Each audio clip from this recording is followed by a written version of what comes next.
Olá meus amigos, como vocês estão? Tudo bem? Meu nome é Igor, eu sou dono do canal Igor Coan Dev. Pessoal, hoje eu vou no caso mostrar para vocês uma API que eu construí com Python mais Flask junto com o banco de dados SQLite. Mas para eu treinar, para eu entender mais ou menos como é que funciona ali a parte da lógica, das rotas, e me ajudou muito já de antemão, que me ajudou muito a entender como funciona uma API, uma construção de um e-commerce ou algo do tipo assim, como funciona por trás de tudo, né? Quando você clica no botão de adicionar o carrinho, quais as requisições que são feitas, enfim. E foi por meio deste curso que eu vou explicar para vocês mais para frente qual curso que eu fiz, eu consegui entender muito bem como funciona tudo. Eu aprendi a mexer ali no Postman, consegui fazer um versionamento melhor, consegui entender muito mais como funciona também um site, tá? Esse curso é um curso gratuito da Rocket City. Vou deixar o link aí na descrição. E é um curso muito bom, cara. Por ele ser gratuito, ele entrega um conteúdo de altíssima qualidade, entendeu? Acessem o curso aí embaixo. E é isso. Deixa o like, se inscreva no canal e vamos para a tela do computador. Vou mostrar para vocês aí como tá a minha API, beleza? Então vamos lá, pessoal, já para a tela aqui do meu computador, vou mostrar para vocês aqui como é que tá o código. É um código bem simples, na verdade, mas é que vai ajudar já e vai dar um entendimento bem grande. Eu vou tentar explicar para vocês como que foi feita toda essa construção, né? Então, aqui nas primeiras linhas a gente tem logo ali as bibliotecas, a gente no caso importando também Flask, né, que é um framework, me corrijam se eu estiver errado. E logo após a importação, né, a gente começa ali então a definir algumas variáveis globais, né? Depois de definir ali algumas variáveis globais, a gente define ali a inicialização do banco de dados junto com a aplicação Flask, beleza, rapaziada? O banco de dados que é esse aqui, ó. É um banco de dados local, né? Ele tá rodando local no momento, bem simples, mas bem funcional também, tá? Então, aí logo depois disso a gente vem pros modelos, né? Vou mostrar para vocês como é que tá a estrutura desse código aqui. Então, a gente define a classe aqui user, né? No caso, então a gente usa entra db no ponto model e usa essa user mixing aqui para fazer o usuário, né? Então dentro do usuário a gente tem o IG, que o que significa aqui? Então entra dentro do db é uma column, né? db column, banco de dados, e ele é um número inteiro. A primary key no caso vai ser true aqui, tá?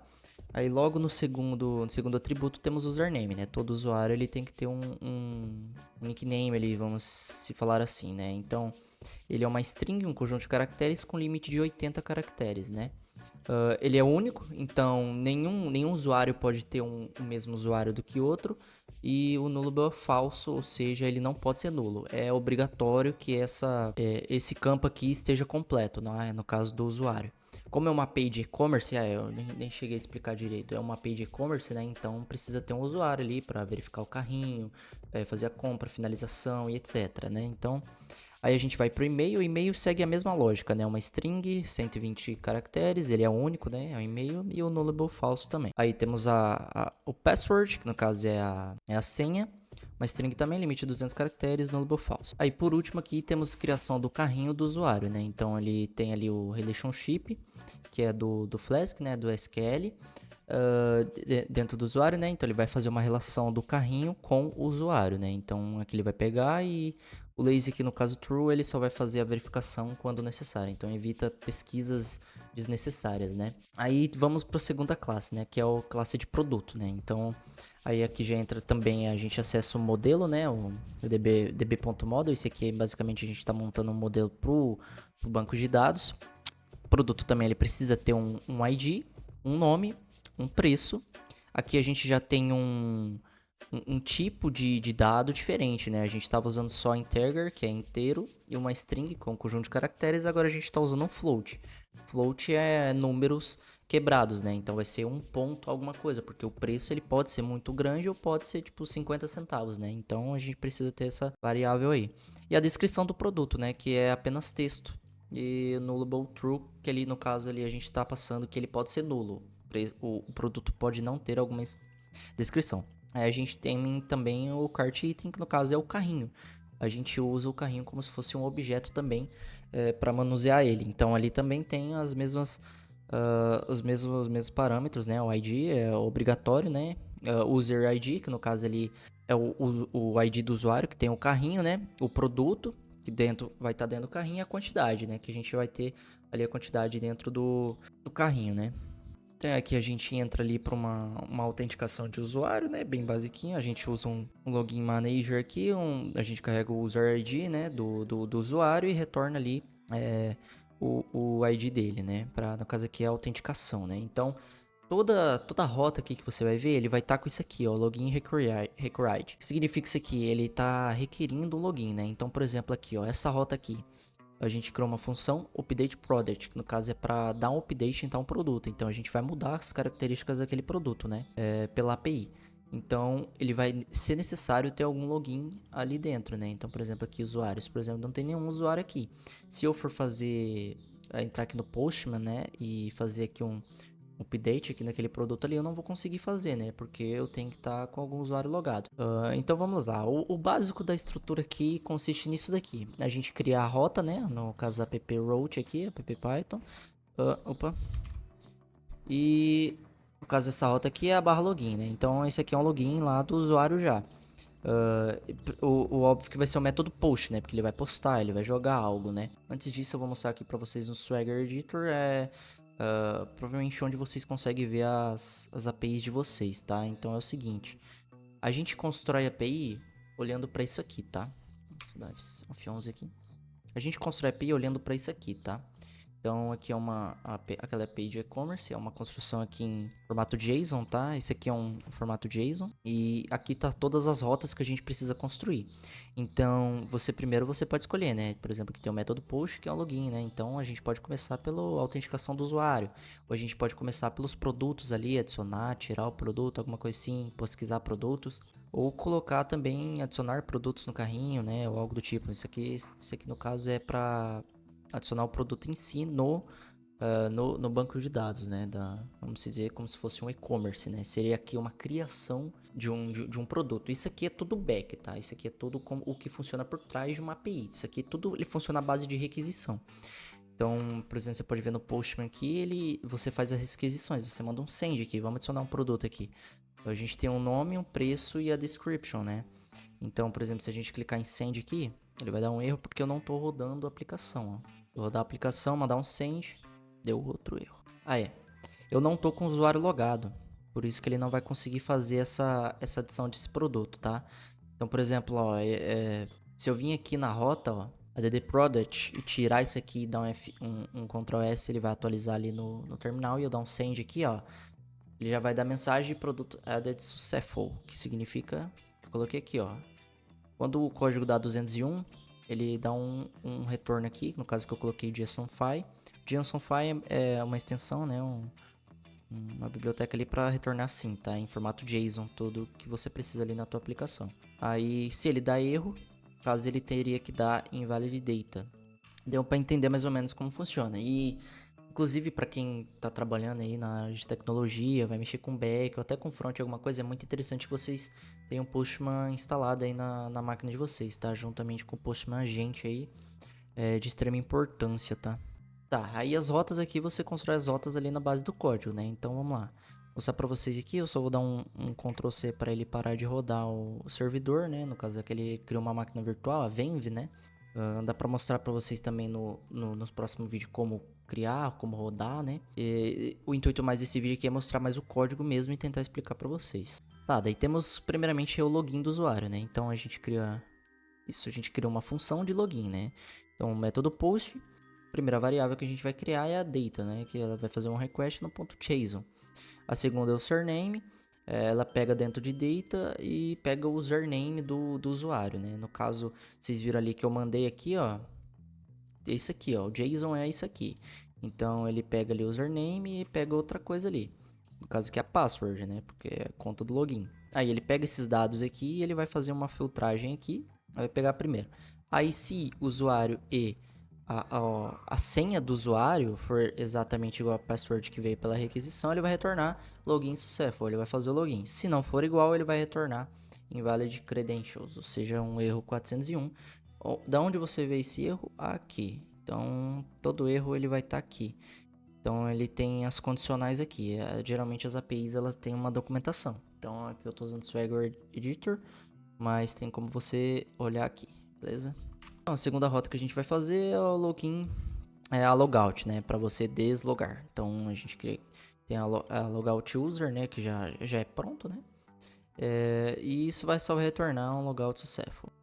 Tem um espaço aqui, deixa eu eliminar isso aqui. Ah, não. Aqui, no caso, tinha a login record, né? Isso. Aqui aí já chega dentro dos produtos, né? Então, uma função add product, ele vai pegar, vai fazer a mesma coisa, ele vai fazer a requisição, vai jogar um JSON, né? Então, o front-end, você imagina você cadastrando um novo produto, você clica em cadastrar, a API vai pegar em formato de JSON esse produto e vai jogar pro back-end, né? Pro banco de dados, entendeu? Então vamos lá. E CNAME e data e preço e data, tudo mais, entendeu? Se tudo isso aqui constar ali, ele vai fazer aqui a sua construção, né? Aí a gente chega em uma parte importante, né? Ele vai armazenar tudo nessa variável product, que no caso ele vai pegar de tudo isso aqui, ó. Name, o preço e a descrição, entendeu? Então ele vai pegar tudo isso aqui. Aí, o que a gente chega? A gente chega aqui, no controle de banco de dados aqui do Flask do Python. Então, ele vai fazer um db.session.edge e a variável product, que a gente pegou aqui, que está tratando todos esses dados aqui. Entendeu? Mais ou menos como é que funciona? Então, ele vai fazer ele vai adicionar. Aqui ele já adicionou. Vamos se dizer que você está lá mexendo no site, você clicou em adicionar o produto. Ele vai fazer toda essa verificação se o produto está certo. Ele vai jogar para uma variável ambiente aqui e ele vai fazer adicionar dentro do banco de dados, né? Aí depois ele faz um commit. Para que serve esse commit? Para atualizar dentro do nosso banco de dados aqui. Como a gente está usando um SQLite, é bem padrão, né? Mas para texto, que é local, então ele atualiza automático aqui, é isso. E ele já sei que eu consigo visualizar aqui por conta de uma extensão no VS Code, tá? Então depois do commit ele vai retornar product added successful. Nem precisa desse .201, tá? Como ele deu sucesso, não precisa ter ele, né? Depois ele, se tiver errado, ele retorna invalid data. E aí dá um erro 400. Então aí temos a mesma ideia para deleção de produto, né? Então, se verificar que o produto existe, a gente recupera o ID do produto aqui dentro dessa outra variável, dentro dessa função. E é isso. Você percebeu que tudo é o mesmo padrão, é a mesma estrutura, tá? O que vai mudar é a lógica dentro ali de si. Tem sempre um approach com o método certinho, o método já tá aqui no Swagger Editor, né? Então, tem post, get, put, delete, e é isso. E o login record, ele requerindo, né, que a pessoa esteja logada. Aí a gente cria a def, né? E depois passa aqui o product ID, né, que a gente vai tratar de um produto. E depois faz aí o tratamento desses dados aqui dentro e retorna ali depois um JSON file, tá? Um return JSON file, é esse aqui, beleza? Aí aqui temos get product details. A gente vai pegar o ID do produto que tá ali no banco de dados. Então, vamos lá, se o produto existente, ele vai fazer o quê? Ele vai pegar essa product data, que a gente cria aqui agora, né? A hora, né? E dentro desse product data tem o ID, o nome, o preço e a descrição, né? Então, ele vai pegar todos esses dados, ó, product, que tá aqui, que ele tá puxando dentro de product ID, entendeu? Dentro a gente passa product e pega a descrição desse produto. E pegou antes o ID aqui atrás. Entendeu mais ou menos como é que funciona? E daí retorna o product data, que é esse aqui, que é um JSON file. Que é um JSON, na verdade. O JSON file é esse aqui. Entendeu? Aí, se der erro, ele vai retornar produto não encontrado. Beleza? Vou mostrar pra vocês como é que funciona aqui. Então, a gente vem aqui, ó. Get a list products. Eu acho que isso não é product details, né? Então, a gente pesquisa aqui, ó. Produtos pela sua... A gente vem aqui, ó, produtos pelo seu ID, né? Então a gente pode colocar um ID 1. Então vamos lá, ó, a gente tem aqui dentro aqui, vamos lá, vamos olhar aqui no banco de dados, ó, o ID deles, ó. Uma TV, 2 televisão, 3 televisão e aqui são caracteres vazios, né? Se eu quiser pegar os detalhes do produto 4, olha o que vai aparecer. Isso aqui é um JSON. Esse retorno, ele tá bem especificado aqui, ó. Entendeu? Entendeu como é que funciona? Bem legal isso aqui, cara. Bem top. Isso aqui me ajudou demais a entender e eu espero que esteja conseguindo ajudar um pessoal que é iniciante também, tá? Isso aqui ajuda demais a entender como é que funciona a estrutura de um site por trás, a lógica e tudo mais. Como funciona o tratamento de dados também. Como ele pega dados para tratar dentro da função ali e utilizar. Aí temos aqui um update para a gente trocar várias informações dos produtos, né? Então, ele vai fazer aqui a Mesma ideia, né? Ele vai pegar aqui a gente cria a variável ambiente product, pega o ID do produto, ele recupera aqui, ó, recuperar o produto pelo ID. Aí, se não for um produto, um tratamento de erro é muito importante ter no seu código para evitar vazamento e qualquer coisa do tipo. Ele vai retornar o produto not found. Se não, ele vai entrar aqui, ele vai criar um data, né? Que ele vai ser o request JSON.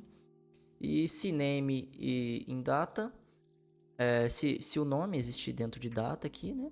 Aí ele vai trocar aqui, né? Então vai trocar o name dentro de data pelo nosso name que a gente colocou ali, entendeu? Aí depois ele faz um commit dentro do banco de dados, que é db.session, ele acessa a seção do banco de dados, aí o commit é a função, o que vai realmente commitar, né? Aí se tudo passar corretamente, né? Se todos os ifs forem certos, essa estrutura de que nem tá muito certa ainda, tá? É meio iniciante. Ele dá um successful, beleza? Aí tem mais um get products, tem adicionar ao carrinho, itens ao carrinho, tá? Então, aqui a gente já tá mexendo com o cart item, né, do usuário, né? Então, aí aqui a gente faz uma filtragem, ó, para ele buscar o ID do usuário, o ID do usuário que está relacionado com o ID do carrinho da pessoa, entendeu? Então aí ele faz a busca ali primeiro e pega o carrinho da pessoa. Aí temos o remove for cart e view cart, que a gente consegue ver o carrinho inteiro da pessoa. Aí temos uma última rota aqui que é o checkout, que é essa última aqui, ó, checkout. Para que serve ela? Para retirar os itens ali do carrinho. Beleza? Então aí ela retira, então você dá um checkout, ela deleta o carrinho inteiro. É isso, pessoal. Esse código ainda ele não está em produção, eu vou postar para vocês. Talvez eu faça um próximo vídeo usando ali a AWS, eu vou usar a AWS para fazer a postagem dele em produção. Vou dar um deploy, fazer um versionamento ali, tratar alguns erros que pode acontecer na hora de dar um up nele, né? Mas enfim, pessoal, é isso. Espero que vocês tenham entendido aí. Muito obrigado a todos. E essa é a minha API criada aí com Python, com Flask. Inclusive já peguei o meu certificado do curso, coloquei lá no meu LinkedIn. Acessem aí os comentários da descrição desse vídeo para vocês acessarem o LinkedIn. Manda uma mensagem lá se precisar de alguma ajuda, alguma coisa. Beleza? E é isso. Falou!